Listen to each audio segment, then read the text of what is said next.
January 1944. Italy. The wind howls through the shattered town of Anzio, carrying the metallic scent of blood and cordite. A field medic kneels in the mud beside a wounded infantryman whose uniform is darkened by rain and plasma.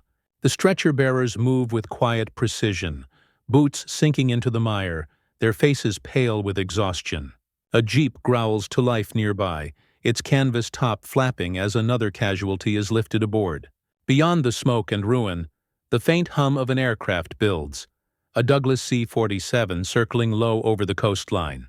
Within minutes, the wounded soldier will be on that plane, carried over mountains and sea toward a field hospital hundreds of miles away. What began as desperate improvisation is becoming something larger, a vast, disciplined system linking frontline chaos to sterile operating theaters. For the first time in human history, war is learning not only how to destroy, but how to save. This was the birth of a revolution, the transformation of battlefield evacuation into modern medicine itself. At the outbreak of the Second World War in September 1939, the world's armies marched to battle with doctrines still shaped by the mud and misery of the Great War. In 1918, evacuation from the front had meant a brutal sequence. Stretcher-bearers slogging through shell fire, horse-drawn ambulances bumping over shell holes, and overcrowded casualty clearing stations that often became bottlenecks of pain. The technology of killing had advanced far faster than the means of saving. Between the wars, military planners refined weapons, tanks, and aircraft. But the medical services remained an afterthought, relying on outdated logistics and heroic improvisation. When the first shots of WW2 were fired, that imbalance would again be tested on a scale the world had never imagined. The British Expeditionary Force in France, the German Wehrmacht storming Poland, and the French army defending its frontier, all believed that their medical evacuation systems could keep pace. They were wrong. Mechanized warfare shattered the old rhythm of battle. Divisions could advance or collapse within hours, leaving medical units stranded or overrun. Wounded soldiers bled out not because their injuries were untreatable, but because they could not be moved fast enough. The stretcher, the ambulance, and the field hospital had to evolve, or become relics of a slower age. During the early campaigns of 1940, especially the German blitzkrieg across Western Europe, evacuation became a race against machinery. Columns of refugees, broken vehicles, and retreating soldiers clogged roads once meant for ambulances. In Dunkirk, as Britain struggled to evacuate an entire army, doctors and orderlies worked in cellars and fishing boats, dressing wounds under artillery fire. Thousands of wounded were left behind, a human cost that haunted Allied medical planners. The lesson was bitter but clear. Mobility was survival. If the wounded could not be moved, they would die, and so would the morale of the armies that left them. In North Africa, the desert imposed a different test. The distances were immense, the heat merciless. Traditional field hospitals, built for static trench warfare, were useless amid the shifting sands. British and Commonwealth forces began to experiment, converting trucks into mobile surgical units, establishing forward medical dressing stations close enough to hear the guns. For the first time, surgical teams operated almost within sight of the front lines. Casualties who once waited hours for a scalpel now received treatment within minutes. Blood transfusions, once a rarity, became a routine part of battlefield care. The Royal Army Medical Corps and the U.S. Army Medical Department learned to coordinate their logistics with combat units, turning fuel convoys and ammunition routes into lifelines for the wounded. Parallel to this, a quieter revolution was unfolding in laboratories and hospitals across the world. Scientists were mastering the storage and transport of blood. In the First World War, blood transfusions had been experimental. By 1940, the British had established the first national blood service, capable of supplying frontline units through a network of collection and distribution centers. Plasma, the liquid portion of blood, could be dried, rehydrated, and shipped overseas without spoiling. This changed everything. Where once shock from blood loss was almost always fatal, now plasma could keep a man alive long enough to reach a surgeon. The chain of survival was lengthening link by link. Even so, These innovations struggled against chaos. In Greece, Crete, and the early Pacific campaigns, Allied forces found themselves cut off, improvising field hospitals in caves or jungle clearings. Evacuation depended on chance, a working vehicle, a boat, or an aircraft that might not return. For the Axis, the situation was no better. German and Italian medical units in North Africa fought their own losing battle against logistics, while Soviet evacuation trains on the Eastern Front operated under fire, packed with men freezing and bleeding as they rolled toward makeshift hospitals deep in the steppe. Yet, even in disaster, patterns emerged. Every campaign, Dunkirk, Tobruk, Stalingrad, produced lessons written in blood. Evacuation was no longer a secondary concern. It was becoming the foundation of morale, the unspoken contract between a nation and its soldiers. If you fall, we will come for you. That promise would drive the next wave of innovation and transform how armies planned every operation that followed. The war was teaching its generals a new truth. Logistics was life. And soon as 1943 approached, the concept of medical evacuation would expand from a tactical necessity to a strategic instrument, powered by the machines of modern war and the minds of those who refused to let their comrades die in the mud. By 1943, the Second World War had become a global storm, stretching from the hedgerows of Normandy to the jungles of Burma and the islands of the Pacific. The scale of fighting forced every major power to rethink how it moved its wounded. No longer could armies afford to treat evacuation as a slow procession of stretchers and wagons. Mobility, mechanization, and air power had redefined combat, and now they began to redefine medicine. What emerged during this phase of the war was a system of precision, coordination, and speed that had never before existed. In North Africa, after the Allied landings of Operation Torch, medical planners faced a vast, empty landscape that could swallow entire armies. The American and British forces soon realized that treating casualties at the front wasn't enough. They had to build a continuous chain of evacuation from foxhole to homeland. It began with collecting posts, where medics administered first aid under fire. From there, wounded men were rushed by jeep or half-track to field dressing stations, then to advanced surgical units that could move within hours. If a soldier survived those first 2 or 3 stages, he could be loaded onto a hospital train, truck convoy, or increasingly, a plane. Air evacuation was perhaps the most revolutionary leap of all. Before WW2, the concept of flying the wounded was seen as experimental, risky, and logistically excessive. But by 1943, the idea had become a necessity. The U.S. Army Air Forces began using Douglas C-47 Skytrains to carry wounded men from frontline airstrips in Tunisia, Sicily, and later Normandy. The aircraft that had once dropped paratroopers now ferried the broken and bleeding home. Each plane carried stretchers stacked along its fuselage, attended by newly trained flight nurses, women who combined medical skill with the nerve to treat patients at 10,000 feet. These flights could cover distances in hours that once took days or weeks by sea or road. For the first time, medicine was faster than the war itself. Meanwhile, the concept of hospital ships was reaching full maturity. The Allies commissioned fleets of white-painted vessels marked with red crosses, protected by international law. Ships like the HMHS Newfoundland and USS Solace transported thousands of wounded across the Mediterranean and Pacific. Below decks, they contained operating theaters, X-ray units, and even blood storage, miniature floating hospitals that turned the oceans into medical corridors. The Germans and Japanese had similar ships, though their use was often limited by Allied naval dominance and air attacks. On the Eastern Front, the Soviet Union's evacuation system was pushed to the breaking point by the sheer scale of casualties. Yet even there, remarkable organization emerged. The Soviets built a vast network of sanitary trains, each carrying hundreds of wounded from the front lines to hospitals deep behind the Urals.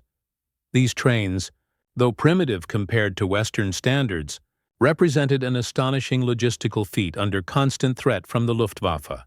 Soviet doctors performed surgeries as the carriages rattled through the night, sometimes with no light except a candle or a flickering lantern. The system saved millions who might otherwise have been lost in the frozen steppe. In the Pacific, geography posed the greatest challenge. Islands were small, isolated, and often under bombardment. Evacuation required amphibious coordination between the U.S. Navy, Army, and Marine Corps. Beach medical stations worked under constant fire, triaging wounded before sending them by landing craft to hospital ships or floating medical barges. The U.S. developed specialized LSTs, landing ship tank, modified for medical use, essentially mobile hospitals capable of handling surgeries just offshore. From there, aircraft like the C-54 Skymaster carried stabilized patients across thousands of miles of ocean to major hospitals in Hawaii, Australia, or the continental United States. By the time Allied planners prepared for the invasion of Europe in 1944, evacuation was no longer a patchwork system. It was a machine. Every assault plan, from Normandy to the Philippines, included detailed medical logistics. Field hospitals, blood depots, hospital ships, and evacuation air routes were mapped before a single soldier landed. It was an unheralded form of strategy, one that measured success not in territory gained, but in lives preserved. What had begun as a desperate improvisation in 1939 had become, by 1944, one of the most sophisticated medical networks in human history. The lessons of Dunkirk, Tobruk, and Stalingrad had been internalized, codified, and scaled. Armies now understood that evacuation wasn't merely mercy. It was efficiency, morale, and even strategy. A wounded soldier saved was a soldier who might fight again, or at least a citizen who would return home with his story intact. And as the Allies prepared to launch the greatest invasion of all, across the beaches of Normandy, those evacuation systems would be tested to their absolute limit. It was there, amid chaos and courage, that the true revolution of battlefield medicine would reach its breaking point. War, for all its brutality, is also a mirror. It reveals not only how nations fight, but how they value human life. In the Second World War, that mirror reflected an extraordinary paradox. The more efficient the killing became, the more determined men and women grew to save those caught in its path. The revolution of battlefield evacuation wasn't born solely of technology or logistics. It was the sum of human courage, scientific ingenuity, and moral resolve. Each angle of this vast system, human, technological, tactical, contributed to transforming survival itself into an act of strategy. The human angle was its beating heart. For every soldier who fought with a rifle, there were medics, stretcher-bearers, and nurses who waged their own war against time, blood loss, and despair. On the front lines of Europe and the Pacific, medics were often unarmed, marked only by the Red Cross on their helmets. They crawled through machine gun fire to reach the fallen, carrying nothing but a bandage, morphine, and faith. The U.S. Army's medics in Normandy, the British RAMC orderlies in Italy, and the Soviet sanitars at Kursk all shared one silent creed: no man left behind alive. They learned to make decisions no human should have to make: who could be saved and who could not. In triage tents lit by lanterns or aircraft flares, they marked tags: red for immediate, yellow for delayed, blue for minimal, black for expectant. Each tag was a sentence of life or death. Yet even in this calculus, compassion endured. Countless soldiers would later say that the sight of a medic kneeling beside them, whispering reassurance in the storm of battle, was what pulled them back from the edge. Behind those frontline medics were the nurses, the often overlooked backbone of wartime medicine. In North Africa, Sicily, and Normandy, they worked in evacuation hospitals only miles from the fighting. In the Pacific, flight nurses became pioneers of a new form of heroism, tending to patients while aircraft shook from turbulence and gunfire. The U.S. Army Nurse Corps alone would move over 1 million patients by air before the war's end, with astonishingly low mortality. These women, trained to handle shock, hemorrhage, and infection, became as vital as the pilots who flew them. Their courage redefined gender roles and proved that endurance was not bound by uniform or rank. The The technological angle was the sinew that bound the human effort to science. WW2 was, in many ways, the first truly modern medical war. The breakthroughs came in rapid succession: blood plasma, penicillin, sulfa drugs, mobile X-ray units, improved anesthesia, and lightweight splints. Each innovation shortened the distance between injury and recovery. The plasma program, for instance, turned an entire nation into a donor network. In Britain, civilians lined up at blood banks, knowing their donation might save a soldier on the front.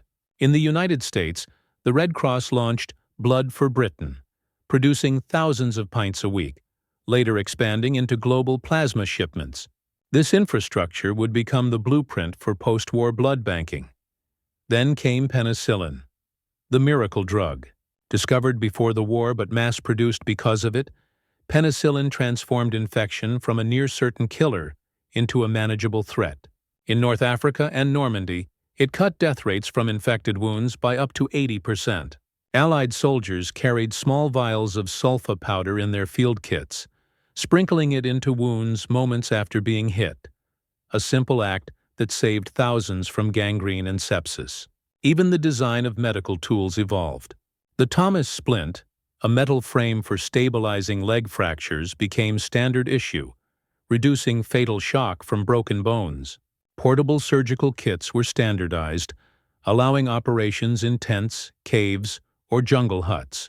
Every new device or technique was tested not in laboratories, but on the front lines of history. But technology alone was useless without the third angle: tactical and logistical integration. Here lay one of WW2's most significant shifts in thinking. Evacuation was no longer an emergency reaction. It was a planned maneuver.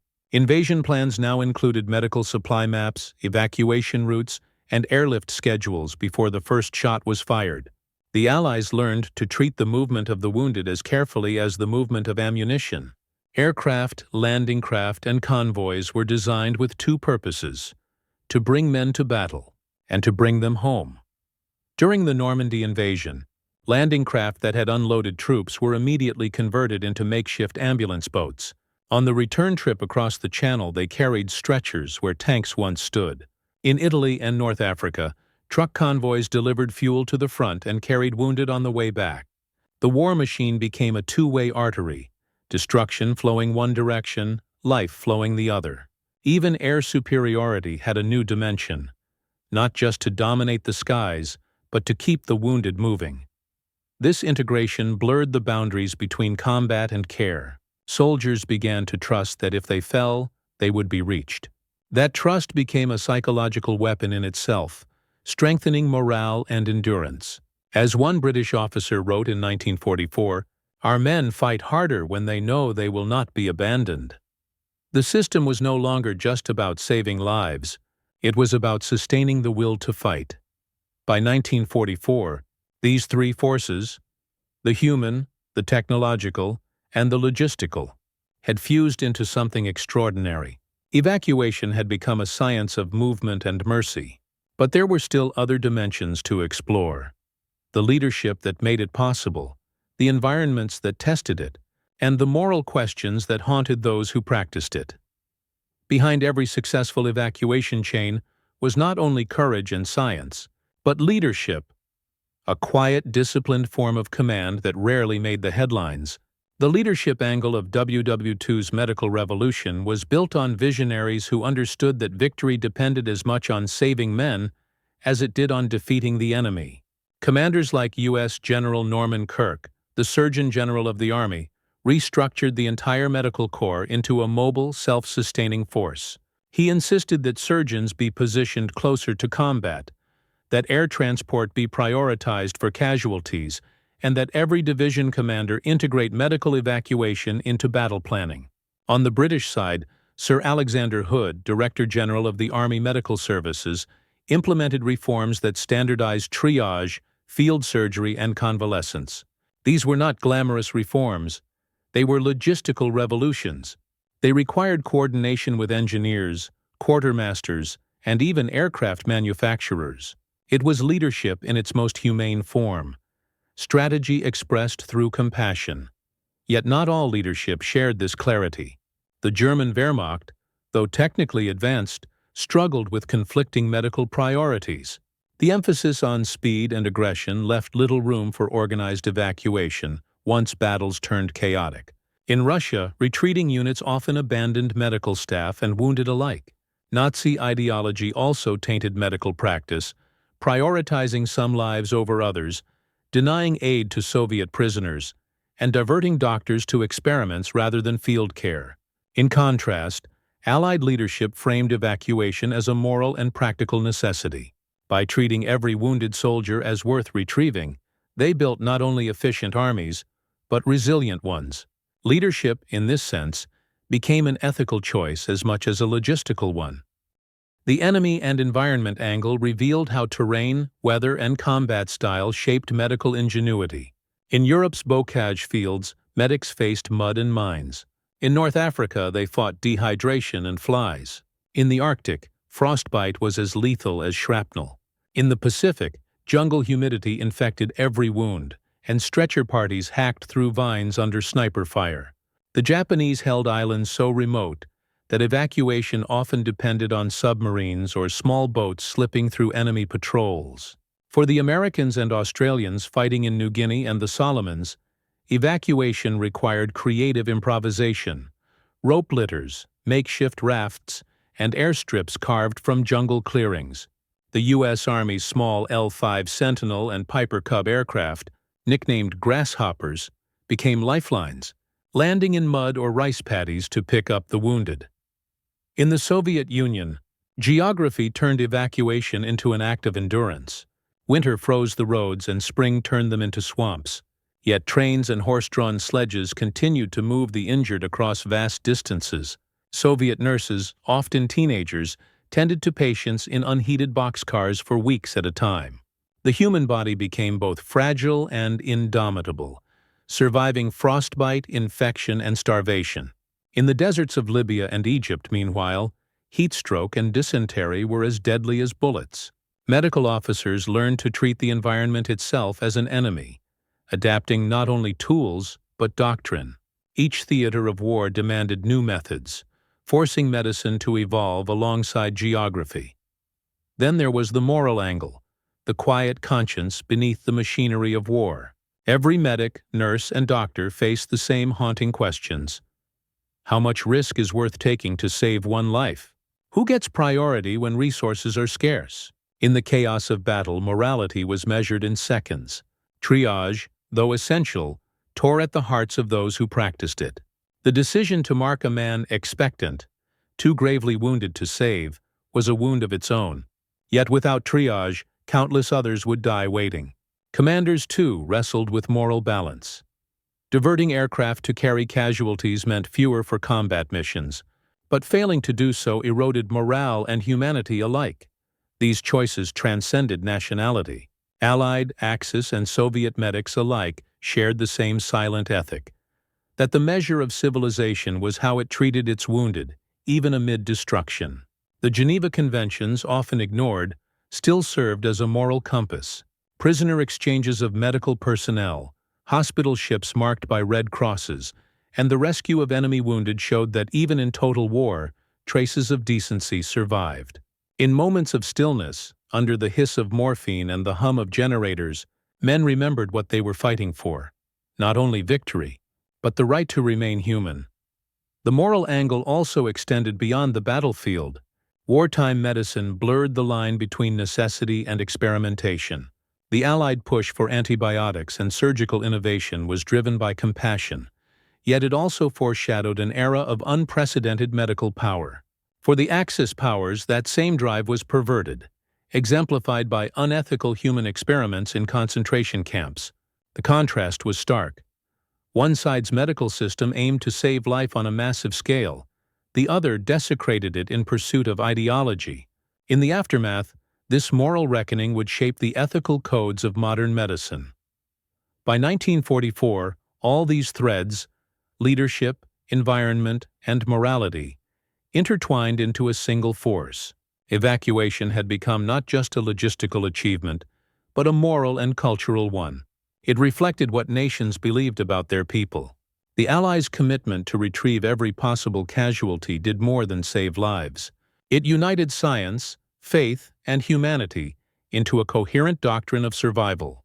And soon, in the greatest amphibious operation of the war, that doctrine would be tested on the beaches of Normandy, where every stretcher, boat, and plane would determine not just who lived, but what kind of world would emerge from the ruins. June 6, 1944. D-Day. The greatest amphibious invasion in history. Along the French coast, the dawn sky glowed with the muzzle flashes of thousands of guns.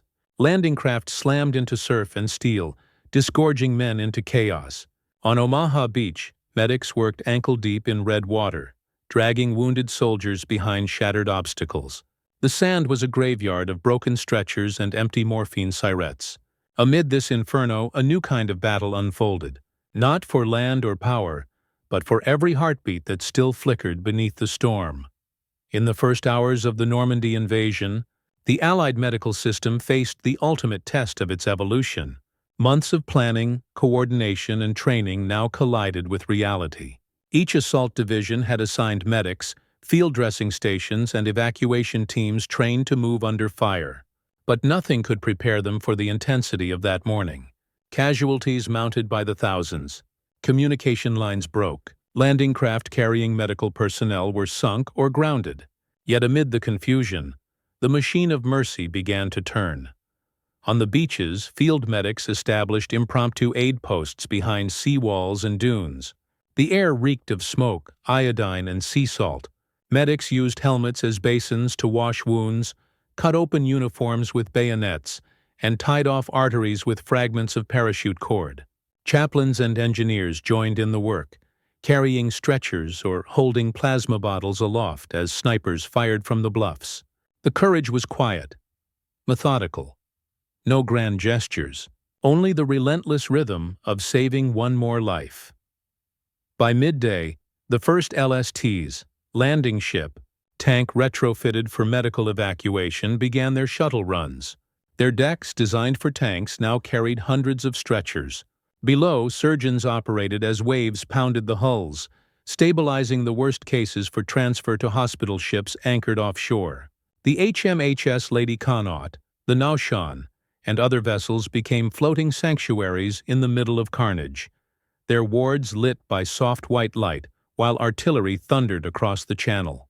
The Red Cross markings on their hulls glowed faintly in the dusk, symbols of fragile humanity amid the largest invasion force the world had ever seen.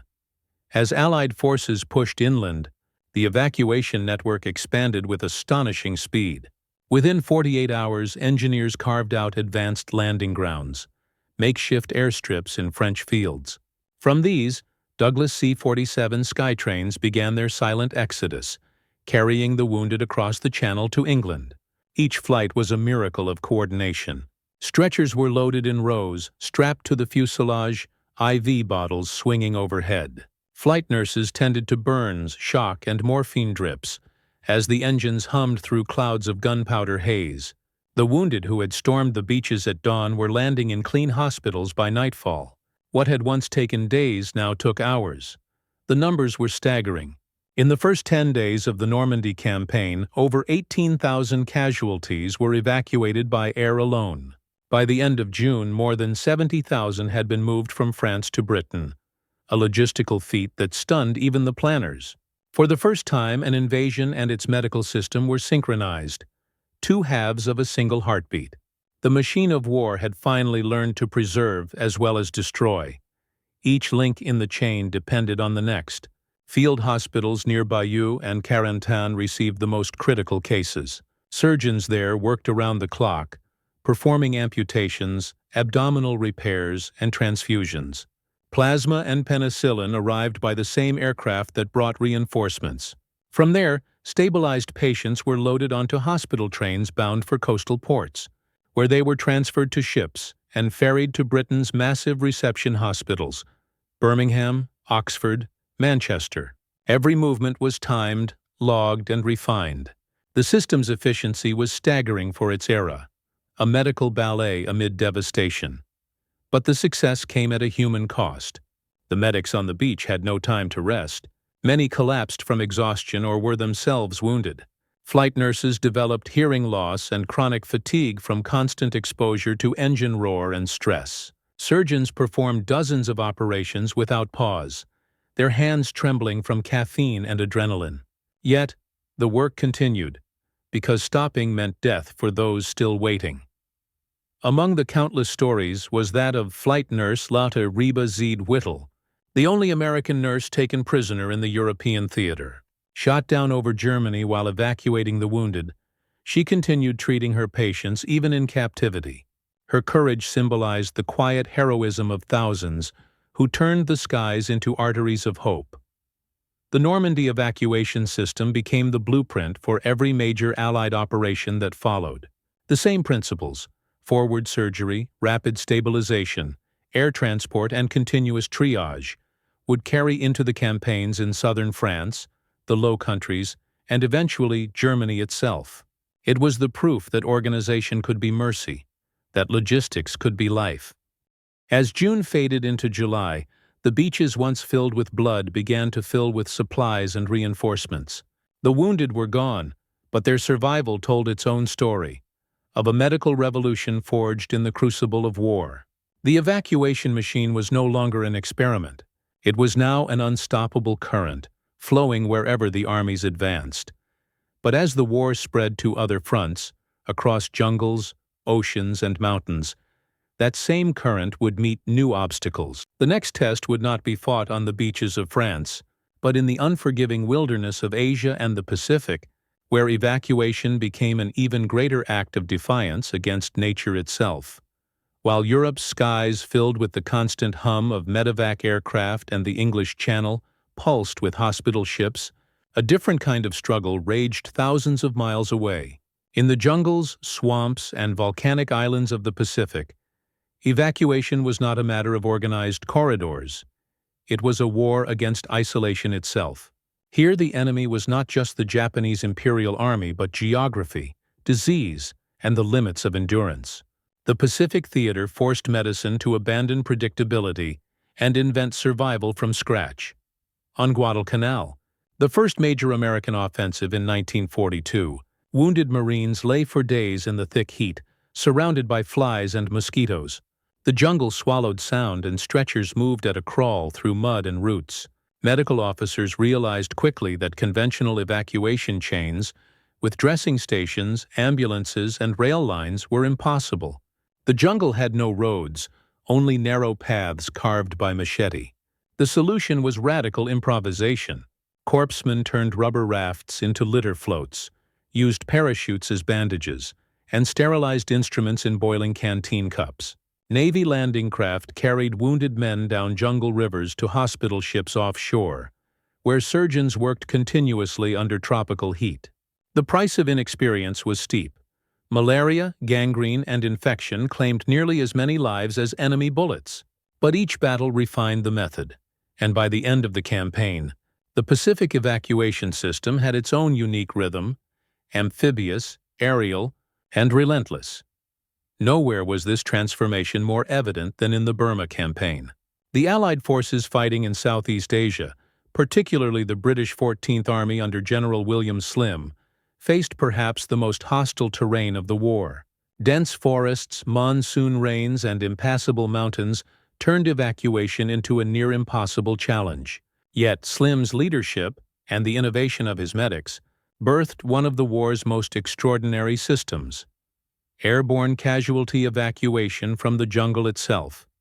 Small liaison aircraft, the Stinson L-5 Sentinel and the Oster AOP, began landing on hand-cleared strips deep behind enemy lines. These aircraft could carry one or two stretcher cases at a time, sometimes taking off over trees so tall that the pilots used flares to judge clearance. For those too remote for even that, parachute medical drops became routine. Plasma, bandages, morphine, and even surgical kits floated down through the canopy on silk chutes. Wounded soldiers who once faced certain death were now airlifted within hours to field hospitals in Imphal or Assam. What had begun as desperation became doctrine. The American experience mirrored this innovation. In the Philippines, on Iwo Jima, and especially on Okinawa, the bloodiest amphibious assault of the Pacific, air evacuation became the backbone of survival. The U.S. Army Air Forces established permanent air bridges from island airstrips to hospitals in Guam, Saipan, and later Hawaii. C-47s, C-54s, and even modified bombers flew endless sorties, carrying thousands of wounded over open ocean. Navy hospital ships like the USS Solace and USS Bountiful became floating trauma centers, treating overworked surgical teams who saw the full spectrum of human endurance and horror.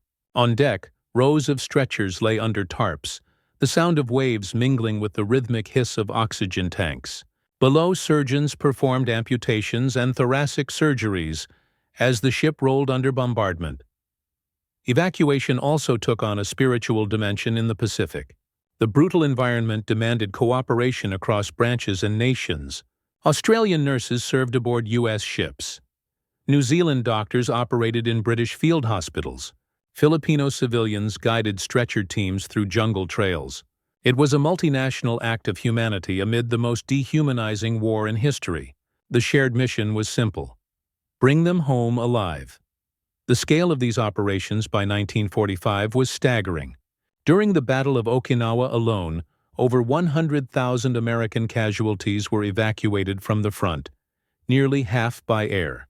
The 1st Air Evacuation Squadron, composed largely of nurses and medical technicians, managed to move 30,000 patients in a single month, often under fire. Not a single aircraft was lost to accident or enemy action during these missions, a testament to precision, discipline, and sheer will. By the war's end, the U.S. Army Air Forces had transported more than 1.3 million patients worldwide. The survival rate of those evacuated was over 98%. This transformation marked the true climax of the medical revolution. For the first time in human history, the battlefield was no longer the end of a soldier's story. Distance, once the greatest killer, had been conquered by flight, logistics, and compassion.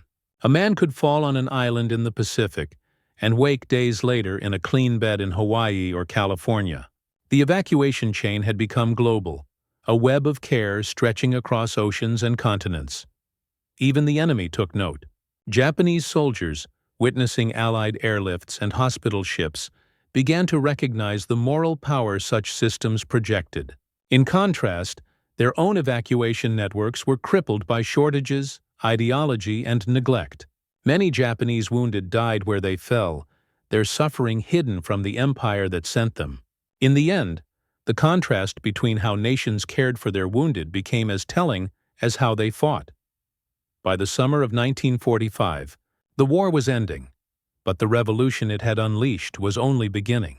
Across every front, from Normandy's beaches to Burma's jungles, a new understanding had emerged, that the ability to save life amid destruction was the true measure of modern warfare. When the guns finally fell silent, the evacuation systems remained. They would evolve into the medevac helicopters of Korea, the trauma centers of Vietnam, and the emergency networks of every modern city.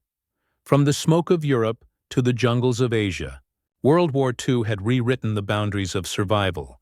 The next question was not whether armies could save their wounded, but how humanity would carry these lessons into peace.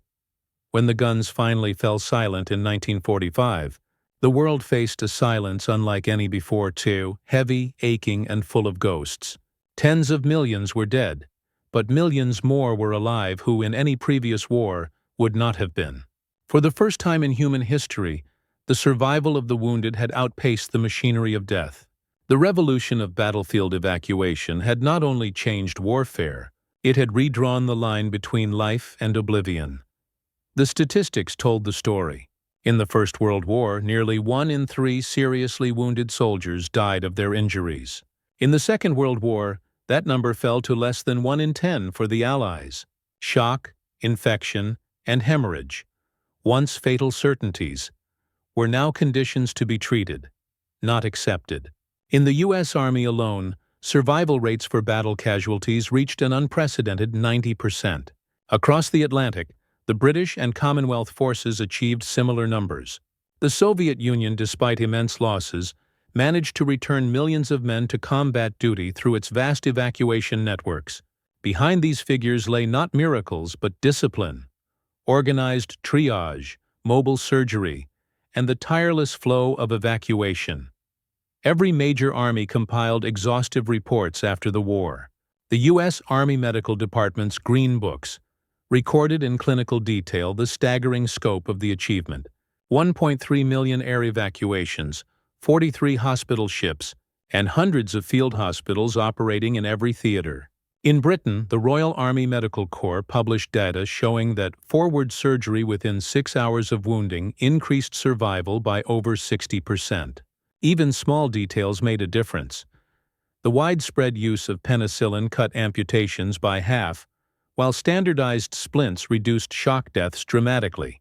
It was a victory measured not in battles won, but in heartbeats saved. The psychological effects were equally profound. Soldiers entered battle with a new kind of faith, not in invincibility, but in recovery. Letters from frontline troops often mentioned the relief of knowing they would be picked up if they fell. This trust rippled through morale and performance. Medical evacuation had become a symbol of civilization amid destruction, proof that even in total war, compassion could endure. Commanders learned that caring for the wounded wasn't just mercy, it was strategy. Armies that retrieved their own inspired loyalty and endurance. Armies that abandoned them fractured under despair. The impact extended far beyond the battlefield. As the war ended, military doctors and nurses returned home carrying not just memories, but entire systems, frameworks for trauma care, logistics, and emergency medicine. The blood banks that had sustained armies became the foundation for national health services. The principles of triage and shock treatment migrated into civilian hospitals.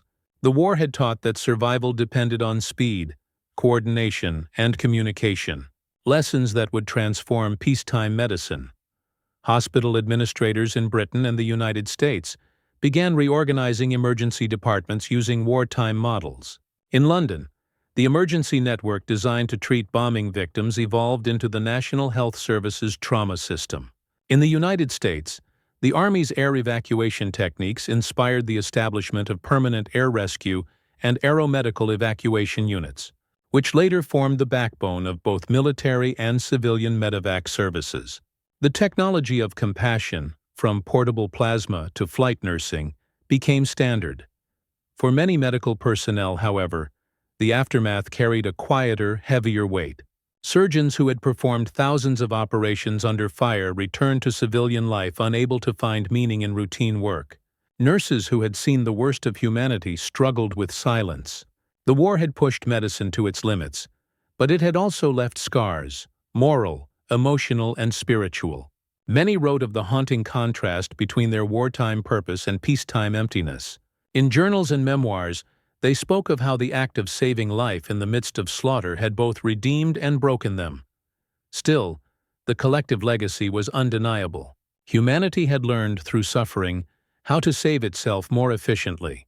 The evacuation chains that spanned continents became the unseen arteries of a new world order.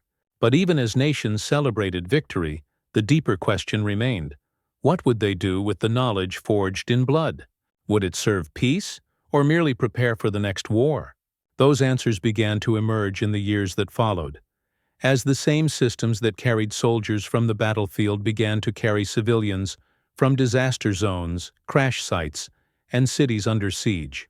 The machinery of mercy had outlived the war, and now, in a fragile peace, it was about to find a new purpose.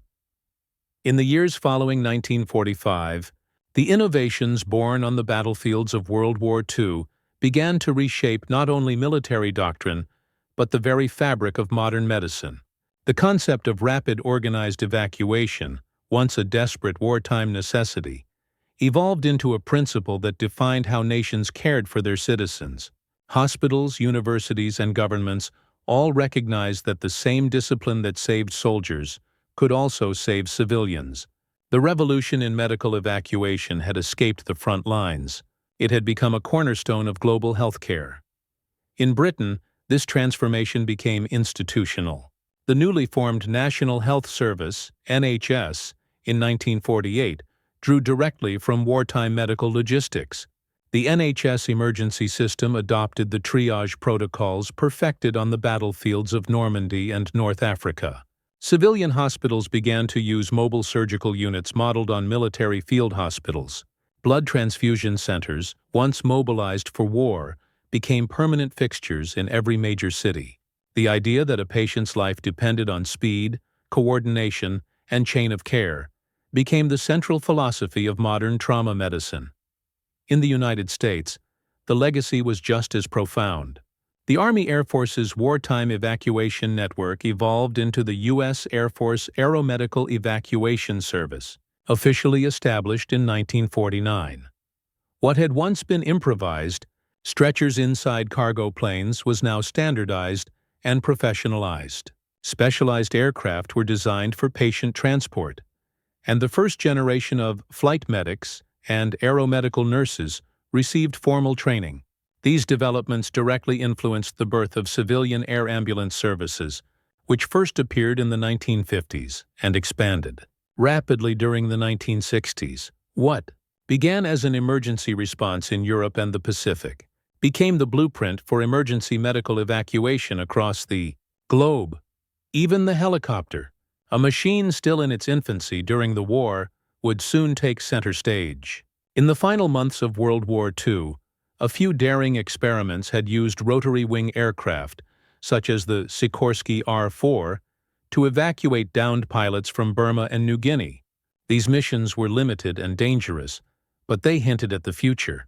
Within 5 years during the Korean War, helicopters became a primary evacuation tool, carrying wounded soldiers directly from the front to MASH, Mobile Army Surgical Hospital units.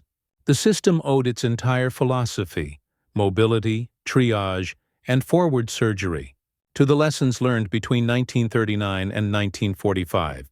The influence of wartime medicine extended far beyond evacuation itself. The mass production of penicillin, first achieved during WW2 to treat battlefield infections, became a cornerstone of public health worldwide. Blood banking evolved from a military operation into an international humanitarian practice. Even the organization of hospital architecture changed. Emergency departments were redesigned to mirror wartime efficiency, with clear pathways from triage to surgery to recovery. Civil defense agencies, anticipating the threat of nuclear war, built medical networks modeled directly on WW2 evacuation grids. In every sense, the science of saving life under fire had become the foundation of modern emergency care. There was also a moral inheritance.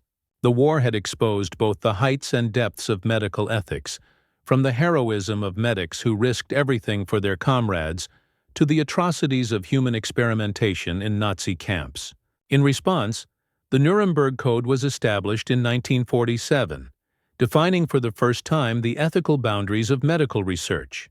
The same conflict that had spurred the greatest medical progress in history had also forced humanity to confront its conscience. Evacuation, once a purely tactical concern, had evolved into a symbol of moral obligation, proof that even amid industrialized warfare, compassion could be organized, scaled, and preserved. By the early 1950s, former wartime surgeons and nurses found themselves teaching in universities, writing manuals, and training the next generation of doctors. They carried with them the doctrine forged in Normandy, Anzio, and Okinawa: treat early, move fast, never stop the chain. The concept of the golden hour, the crucial first 60 minutes after injury, grew directly from their experience. It became a guiding rule in trauma medicine, used in hospitals and rescue services to this day. Even in the civilian imagination, the legacy endured. The image of medics running through fire, of nurses tending to the wounded in aircraft holds, became enduring symbols of humanity in war. They reminded the post-war world that survival was not luck. It was organization, willpower, and mercy fused into one. By the end of the decade, nations that had once fought each other now exchanged medical knowledge and supplies. Former enemies shared research on transfusion, antibiotics, and emergency response. Out of the ashes of destruction had emerged a global understanding that the systems built to save soldiers could, and must save everyone. The revolution that began on the battlefields of Europe and the jungles of Asia had come full circle. What was once the desperate improvisation of medics under fire had become the heartbeat of modern civilization. The evacuation chain had evolved into something larger than war itself, a living legacy of humanity's refusal to surrender life, even in its darkest hour. In the quiet years that followed the war, the echo of sirens and the thrum of propellers slowly faded into memory. Yet the lessons carved into those years of blood and brilliance never disappeared. The story of battlefield evacuation during the Second World War was never only about medicine, it was about the triumph of compassion under fire, of order in chaos, and of humanity refusing to yield to destruction. Every stretcher carried across mud, every nurse who steadied trembling hands in a darkened fuselage, every medic who crawled through shell fire to save one more life, together. They reshaped civilization's understanding of what it means to care. World War II began as the most efficient machine of death the world had ever built. But in its shadow a quieter machine was born, one built not of steel and hate, but of skill, mercy, and courage. The evacuation systems that once spanned continents did more than preserve armies. They preserved hope.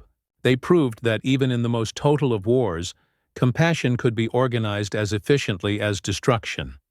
From those beaches and jungles came the blueprint for modern medicine. The emergency rooms of today, the medevac helicopters that circle disaster zones, the trauma teams that work under flashing lights, all trace their lineage to that wartime promise. If you fall, we will come for you. The chain of evacuation became the chain of trust between nations, between soldiers and civilians, between humanity and its own conscience. Looking back, the revolution of battlefield evacuation was more than a logistical success. It was a moral awakening. It showed that progress born of war need not belong to war alone. It could serve peace, healing, and the dignity of every life pulled back from the brink. In a century defined by destruction, this was its quiet redemption, a reminder that even amid ruin, the will to save one another is the most enduring victory of all.